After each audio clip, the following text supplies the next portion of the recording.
POV 3. Bagaimana Mas mengobrol sama Dokter Mirsa? Astaga, benar-benar pertanyaannya. Ia telah membuka pintu lebar-lebar bagi Bayu untuk masuk dan memanfaatkan kegalauannya masuk ke dalam kehidupannya.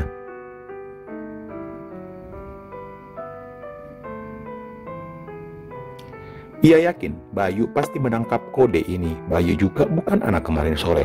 Kemampuannya sudah teruji dengan berhasil bersama Dokter Mirsa. Luar biasa, Mbak. Pokoknya sulit untuk diungkapkan dengan kata-kata.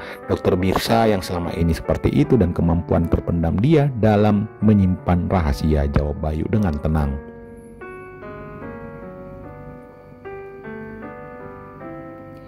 Eva makin merinding mendengar jawaban itu. Ia masih memunggungi Bayu yang sedang rebahan di sofa. Ia takkan mampu menatap wajah lelaki itu. Kenapa Mbak Eva nonton apa yang saya lakukan sama Mbak Dokter Mirsa sampai selesai? Tanya Bayu setelah Eva lama tak merespon jawabannya.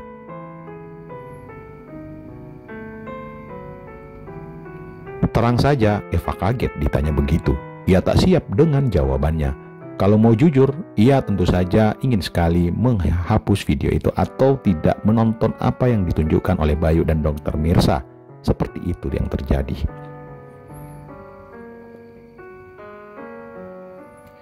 Tapi tak mungkin ia jawab sefrontal itu. Ia masih wanita alim, lugu, dan seorang istri tentunya. Saya nggak pernah nonton Mas jadi penasaran. Apalagi ini kan beneran nggak pakai skenario kayak di film-film gitu. Eva tak bisa mengontrol mulutnya. Jawaban itu keluar begitu saja. Bukannya orang memang kayak gitu ya Mbak? Bayu lantas mulai memancing Mbak Eva. Saya sama suami hidupnya ya kebetulan gak gitu Mas.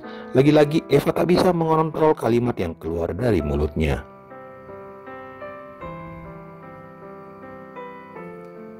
Emang kayak gimana? Tanya Bayu makin berani. Eva diam.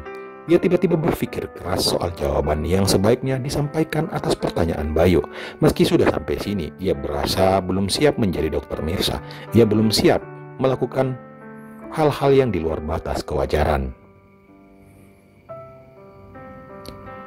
Akal sehatnya tiba-tiba bekerja dengan baik.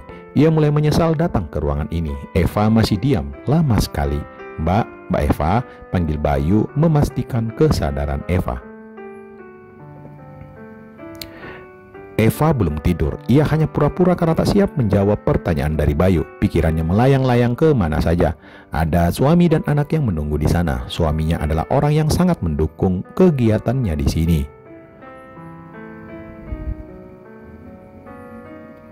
Betapa jahatnya jika ia menjadikan kegiatan ini sebagai hal-hal yang di luar nalar demi sesuatu yang tak pernah ia dapatkan dari kehidupan bersama suami.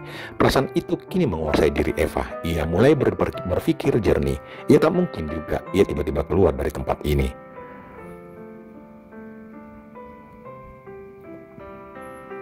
Menurutnya lebih berisiko, pikirnya. Ia hanya ingin cepat besok dan malam ini selesai begitu saja.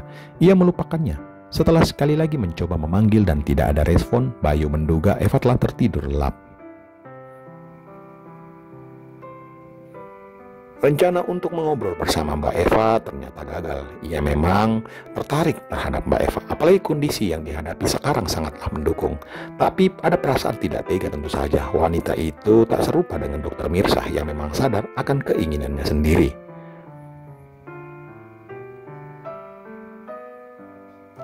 Sedangkan Eva terjebak oleh tindakan Bayu yang sedikit memaksanya melihat obrolan dia dan dengan Dokter Mirsa saat itu.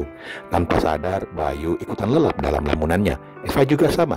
Ia berhasil terpejam setelah usaha yang begitu keras.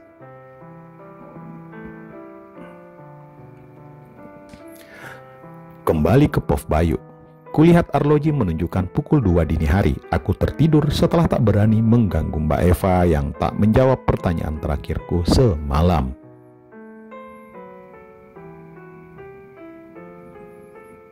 Dengan malas, aku melangkahkan kaki ke kamar mandi. Mataku masih lengket karena belum 100% sadar.